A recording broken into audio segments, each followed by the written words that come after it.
Hoje, no Produtor Quer Saber, vamos falar das questões fundiárias e o direito de propriedade no campo. Esse foi o tema da palestra do coordenador de assuntos estratégicos da CNA, Ciro Siqueira, na segunda edição do programa Diplomatas no Campo, uma parceria da CNA com o Instituto Rio Branco. Vamos acompanhar. Pessoal, boa tarde a todos. Eu me chamo Ciro Fernando Siqueira. Eu estou meio que improvisado aqui nessa área de assuntos estratégicos, né, que inclui a questão fundiária. Eu originalmente sou da área ambiental, eu vim para a CNA por causa da discussão do Código Florestal, e eu achava que o Código Florestal era confusão suficiente. Eu estava completamente enganado. O tamanho desses pepinos que tem aqui é um negócio, é uma enormidade. A gente eu sou filho de produtor rural, nasci numa fazenda, e a gente, quando convive muito com o produtor rural, a gente sente neles um ressentimento muito grande pelo fato de que a sociedade urbana hoje, quando olha para o setor rural, normalmente olha com ressalvas, né? Olha ressabiado, olha com uma série de, vamos dizer assim, preconcepções, né? O produtor rural, ele se ressente muito disso.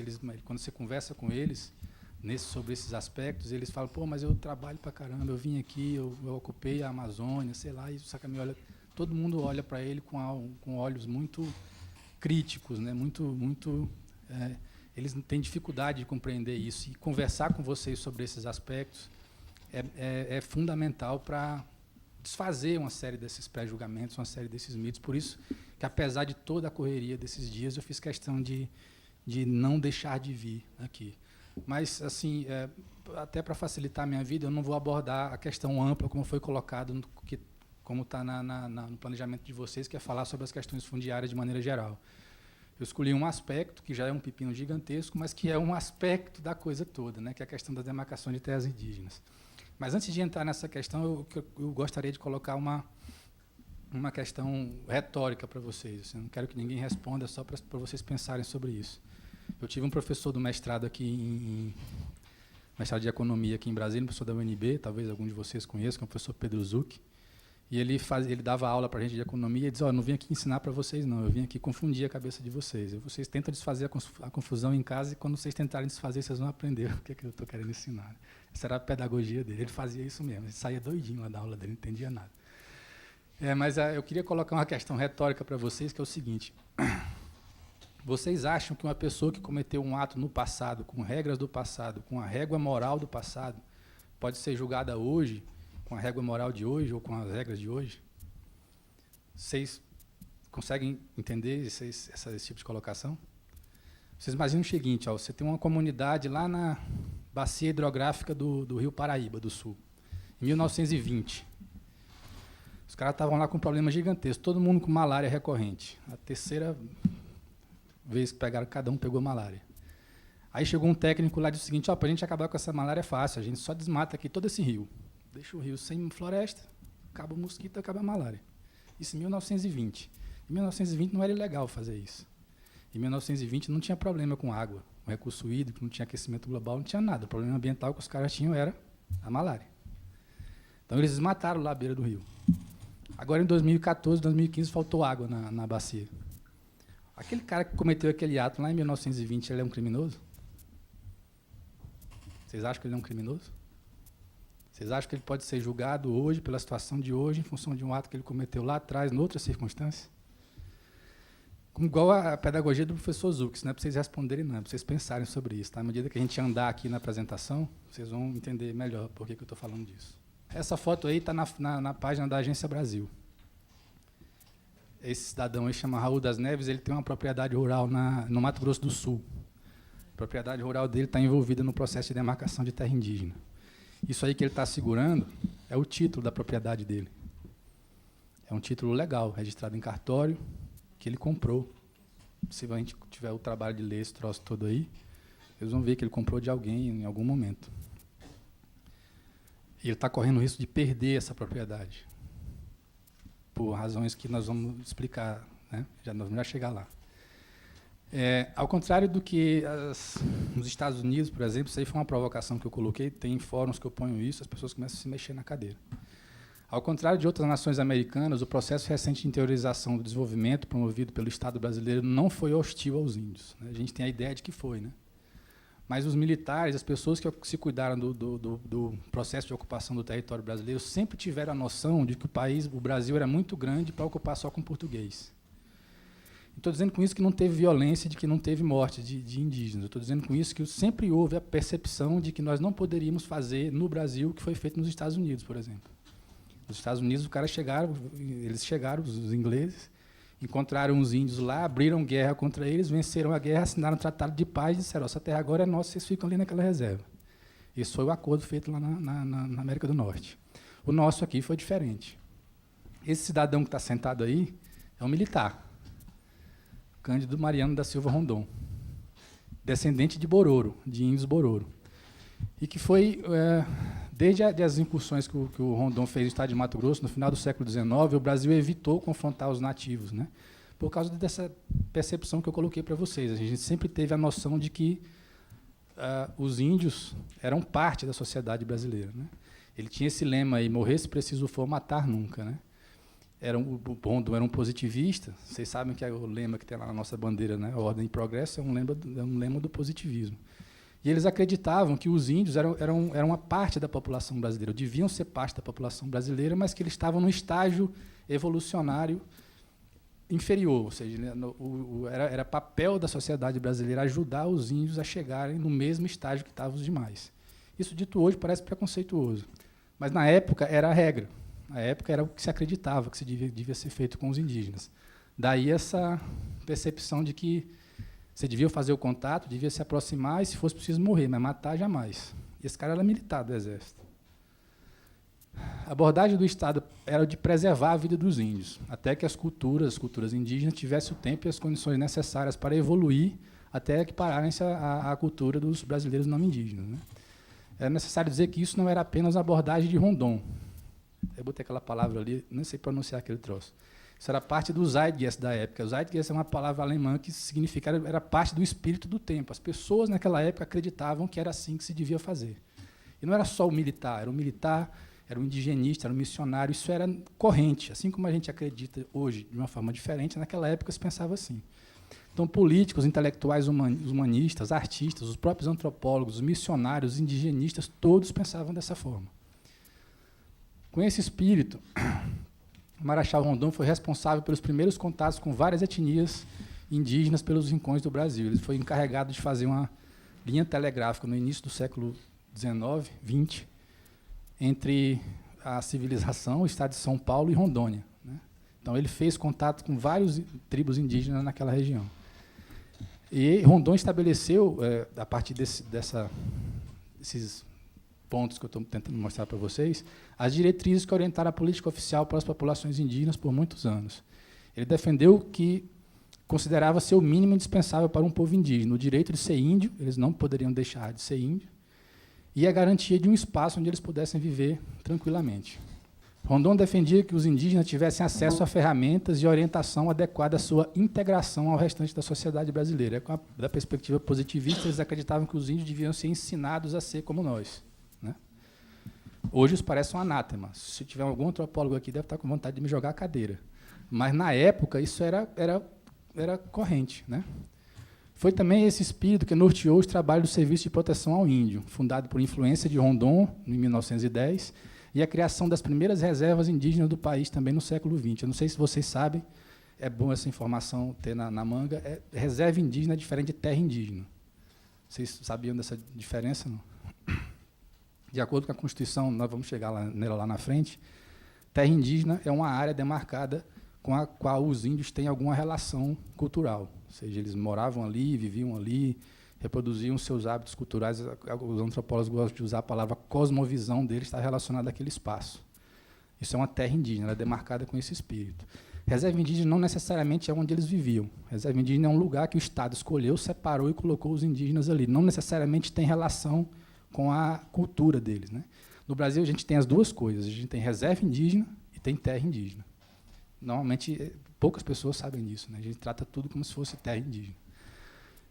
De acordo com essa visão integracionista, o Estado demarcou reservas cujas características facilitariam essa integração e desenvolvimento. Ou seja, as áreas que eram reservadas aos índios naquela época, por aquela perspectiva, por aquele zeitgeist, elas tinham o espírito de facilitar a integração dos indígenas com a sociedade, né, ocidental, vamos dizer assim, os não indígenas.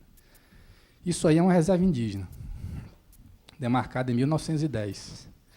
Essa mancha cinza que vocês estão vendo aqui no canto, se alguém puder apagar aquela luz aqui, fica mais fácil de ver. Fica ali no cantinho, deixa eu ir lá tentar apagar. Essa mancha cinza que vocês estão vendo aqui no canto é a Grande Dourados, é a cidade de Dourados, no Mato Grosso do Sul. Aquela, dentro da faixa vermelha lá, é a reserva indígena de Dourados. Essas terras indígenas eram demarcadas assim, de acordo com o zeitgeist inicial. Elas eram pequenas, os índios eram tirados do entorno da reserva indígena e colocados todos na reserva, normalmente perto de uma cidade, para que eles pudessem aprender um ofício de pedreiro, ou de carpinteiro, ou de alguma coisa. E o entorno, isso é muito importante, na medida em que eles eram confinados naquelas áreas pequenas, para aprender um ofício e se integrar, o entorno era liberado para a ocupação ocidental. Isso aqui não foi feito por um cowboy de chapéu preto montado num cavalo dando um tiro em índio. Isso aqui foi feito pelo espírito do tempo, na época. Foi feito assim, dessa forma. Só uma observação aqui, é uma digressão. Vocês vejam como a ocupação interna dentro da reserva é diferente da ocupação externa, né? Aquilo lá, se vocês forem lá ver hoje, vocês vão precisar de acompanhamento policial, porque é uma violência enorme. Isso é um favelão, né? Lá na Grande Dourados. Mas isso é uma digressão, nós podemos falar disso em outro momento. Esses três caras aí, quem sabe, isso aí é o Orlando, o Cláudio e o Leonardo Vilas Boas. Eles foram três indigenistas que se seguiram ao espírito de Rondon. Rondon fundou o SPI no início dos anos 1900, e os Vilas Boas seguiram esse zeitgeist, esse princípio de demarcar reservas indígenas, tirar os índios do entorno, confiná-los eles nessa reserva demarcada e liberar o entorno para a ocupação, né, ocupação produtiva, né.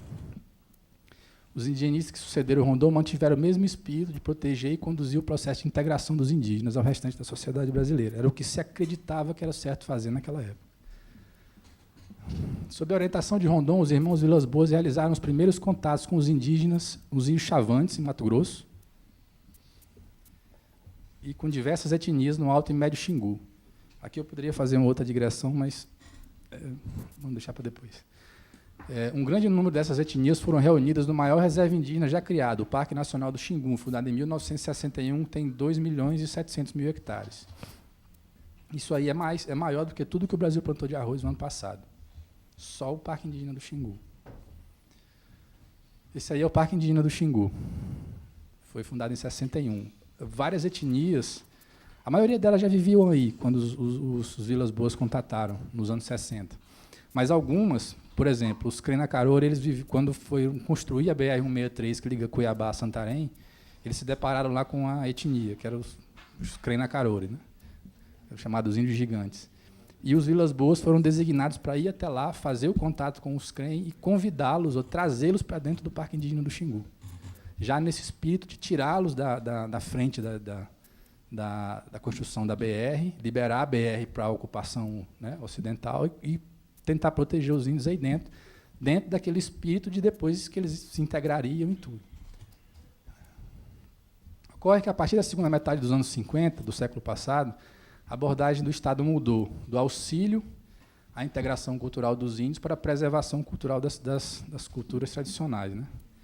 Isso não aconteceu assim num estalar de dedos, né?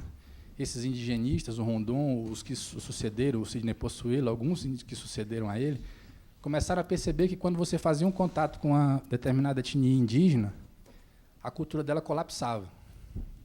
Colapsava porque ela tinha acesso a itens da nossa cultura, a calção Adidas, a roupas, né, a refrigerante, e também tinham acesso a uma série de problemas que a gente tem e não percebe, né, tipo o vírus da gripe, tipo uma série de coisas.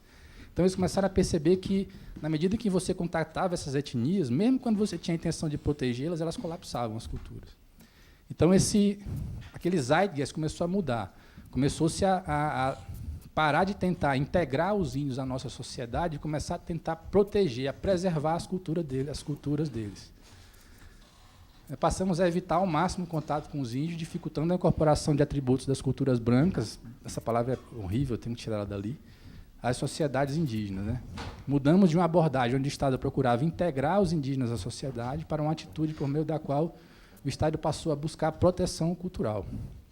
Mas isso tem consequências. Né?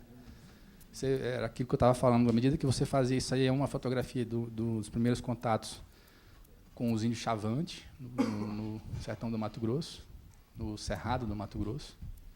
E as comunidades simplesmente colapsavam quando faziam esses primeiros contatos. Né? Essa mudança de visão sobre o papel dos índios na sociedade nacional levou a mudanças nas ações do Serviço de Assistência ao Índio. Se antes os índios... Isso aqui é muito importante, tá? Se antes os índios precisavam de pequenas reservas para sua sobrevivência, até que suas culturas evoluíssem ali, entre aspas, porque isso hoje é um anátema, o estágio cultural dos não-índios, agora era necessário terras grandes, reservas, né, grandes reservas isoladas para que as culturas e o modo de vida indígena pudessem ser preservados. Ou seja, pelo paradigma anterior, o correto era você demarcar uma terra indígena pequenininha, perto de uma cidade, tirar os índios do entorno, colocar na reserva e ensinar eles a viver como a gente. Pelo outro paradigma, você precisava de terras grandes, para que eles pudessem se manter ali e preservar o seu padrão cultural ali dentro. Isso foi uma mudança de paradigma, uma mudança na forma de ver a coisa. Né? E isso tem sérias consequências importantes que nós vamos discutir agora. As terras indígenas demarcadas de acordo com o paradigma do integracionismo começaram paulatinamente a ser ampliadas, preste bem atenção nisso, ampliadas, de acordo com o novo paradigma do protecionismo. Essa alteração ampliou também os conflitos. Por quê? Porque você demarcou as reservinhas pequenas e assentou os ocidentais, ou nós, no entorno. Na medida em que você precisa pegar essa reservinha pequena e transformar ela numa reserva maior, aí você começa a tentar botar aquelas pessoas que você mesmo assentou lá dentro da reserva, entendeu? Aparece um conflito aí. Vocês vão ver isso de forma em mapas aí. Né? A FUNAI, que foi criada a partir do SPI em 67, passou então a demarcar áreas conforme um novo paradigma e a rever os limites de muitas reservas criadas sob a égide do pensamento integracionista anterior. Né? Aquele lá é o Parque Indígena do Xingu, que eu já tinha mostrado para vocês. Depois que ele foi criado em 61, não sei se eu tenho como apontar aqui, tem. Depois que ele foi criado em 61, a FUNAI já demarcou esse pedacinho aqui, ó, que já foi uma ampliação do Parque Indígena do Xingu. Isso para colocar uma etnia que vivia aqui, numa aldeia chamada Diauarum. Eu não sei como é que está meu tempo aqui, também dava outra digressão. Mas, isso aqui foi demarcado em 91 ou 92, já nesse sentido de ampliar e de proteger uma etnia específica que era daqui foi colocada no Parque Indígena do Xingu, que era o Suiá, os Ksede. Eles têm uma diferença cultural em relação aos demais, então a FUNAI entendeu que devia puxar essa linha para cá para dar uma proteção especial aos Suiá. Bem aqui no cantinho, quase não dá para ver, tem uma outra terra indígena, isso aqui foi demarcado ano passado. Foi concluído no ano passado, já está sub júdice. Né? E esses 3 pontos aqui são estudos de ampliação que estão correndo lá na FUNAI. Isso aqui, nessa parte de baixo, esse desenho aqui está um pouquinho mais ao sul do Parque Indígena do Xingu. Dá para ver. Isso aqui é uma terra indígena Chavante, também demarcada sob o paradigma da integracionista. Né? E todas essas bolinhas aqui são áreas de ampliação, que a FUNAI tem de ampliar a área indígena. Essa terra indígena aqui foi demarcada primeiro. Essa segunda aqui é de 92, já é uma ampliação dessa. E tem uma terceira aqui para ampliar as duas. Todos são processos decorrentes dessa mudança de visão. Isso aqui é o pepino maior. Foi criado, isso aí eu já coloquei esse texto, isso aqui que vocês estão vendo é o Cone Sul do Mato Grosso do Sul. Para quem gosta de história aí, imagino que vocês, na função de vocês, tenham que estudar bastante história.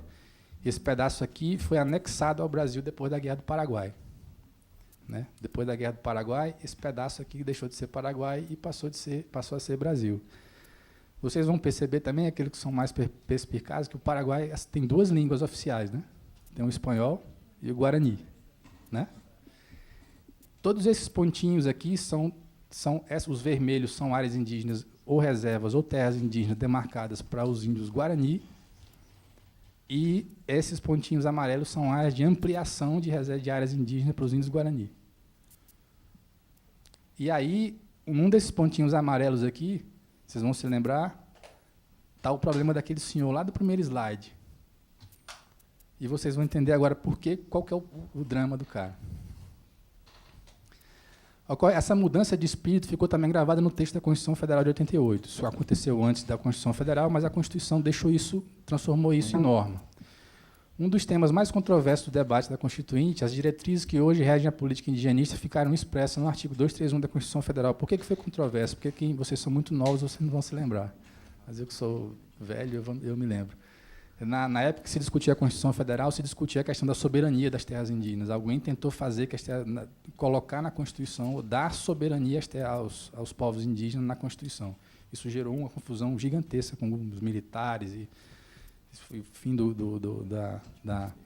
governo militar. Isso foi um debate gigantesco. Isso não passou, mas o que passou está lá na Constituição, está reproduzido praticamente na íntegra, e nós vamos ler junto. O texto reconheceu aos índios a organização social, costumes, línguas e crenças e tradições. Reconheceu também seus direitos originários sobre as terras que tradicionalmente ocupam e atribuiu à União a competência para demarcar as terras indígenas, né? Marcar e proteger. Esse aí é o artigo 231 da Constituição Federal. Eu fiz questão de colocar ele aí, ele é pequeno, então a gente consegue ler junto, né? São reconhecidos aos índios sua organização social, costume, línguas, crenças e tradições, e os direitos originários sobre as terras que tradicionalmente ocupam, competindo à União demarcá-las, proteger e fazer respeitar todos os seus bens. O que são terras indígenas? Né? Suas terras tradicionalmente ocupadas, são terras tradicionalmente ocupadas pelos índios, as por eles habitadas em caráter permanente, as utilizadas para suas atividades produtivas, as imprescindíveis à reprodução dos seus recursos ambientais necessários, recursos ambientais necessários ao seu bem-estar, e as necessárias à sua reprodução física e cultural, segundo seus usos, costumes e tradições. As terras tradicionalmente ocupadas pelos índios destinam-se à sua posse permanente, cabendo-lhes o usufruto exclusivo das riquezas do sol, dos rios, dos lagos nela existentes. O aproveitamento dos recursos hídricos, incluídos os potenciais energéticos, a pesquisa, a lavra das terras indígenas, só podem ser efetivados com autorização do Congresso. Não é proibido minerar em terra indígena, mas só pode ser feito se o Congresso autorizar. Ouvidas as comunidades afetadas, ficando-lhes assegurada a participação nos resultados da lavra na forma da lei. Isso aí não tem aplicação nenhuma. Na prática, hoje, você não consegue minerar em terra indígena. Não sei se vocês sabem, a maior mina de diamante rosa do mundo é no Brasil. A gente não exportou 1 centavo de diamante rosa, mas acho que a Bolívia exporta o diamante rosa que sai da reserva indígena Cinta Larga ilegalmente, atravessa a fronteira. O Cinta Larga vive numa pobreza gigantesca, mas estão em cima da maior reserva de diamantes do mundo. E eles não conseguem trabalhar isso. Né? As terras de que tratam esse artigo são inalienáveis e indisponíveis, e os direitos sobre elas são imprescritíveis. É vedada a remoção de grupos indígenas de suas terras, salvo a de referendo do Congresso, em caso de catástrofe, epidemia. Por que esse parágrafo está aí? Lembra que eu falei para vocês que era comum, na época do paradigma anterior, você tirar uma determinada comunidade indígena de um lugar e levar para uma reserva. Isso aí foi posto para evitar com que isso acontecesse. Isso aqui era que eu queria que a gente tivesse um pouco mais de atenção. O parágrafo 6º do artigo 231. Diz que são nulos e extintos, não produzindo efeitos jurídicos, os atos que tenham por objetivo a ocupação, o domínio, a posse das terras a que se refere esse artigo, das terras indígenas, ou a exploração de riqueza naturais do solo, de rios, para lá, segundo o que dispuser a lei complementar, não gerando a nulidade e a extinção, direito à indenização ou a ações contra a União, salvo na forma da lei, quanto às benfeitorias derivadas da ocupação de boa-fé. O que significa isso aí? Significa que quando a FUNAI pega uma daquelas reservas indígenas, demarcada de acordo com o paradigma anterior, e tenta adaptá-las ao paradigma novo e amplia aquela terra indígena, esse cidadão aqui que tinha um documento legal, registrado em cartório, que ele comprou, talvez de um terceiro, ele nunca ocupou ilegalmente a área, ele nunca expulsou um indígena, ele nunca matou ninguém, esse documento aqui passa a ser nulo e extinto. E esse cidadão vai ter que sair dessa terra sem indenização nenhuma, salvo pelas benfeitorias derivadas da ocupação de boa-fé. Esse cara perde tudo que ele tem. na medida em que você começa a adaptar as terras indígenas do paradigma anterior para o paradigma novo. E é exatamente aí que está o conflito onde a gente está enrolado hoje. Muitos brasileiros não indígenas foram legalmente assentados nos limites das reservas, criada pelo pensamento antropológico anterior, e passaram a ter seus imóveis com título de propriedade legalmente estabelecido pelo Estado, pela União, incorporados nos limites refeitos pela FUNAI de acordo com o pensamento corrente. É o caso dos processos de demarcação de Mato Grosso do Sul, Paraná e vários outros que estão em empecilho hoje. Então, quando a gente está falando de problema com demarcação de terra indígena, normalmente a gente acha que é o ruralista que está indo lá, como eu falei para vocês no início, o ruralista é mal visto, né? Então, você fala, o ruralista está indo lá matar o índio para ficar com a terra dele e ampliar o agronegócio. Será? Será que não é o contrário? É a indagação que eu estou querendo colocar para vocês aqui agora.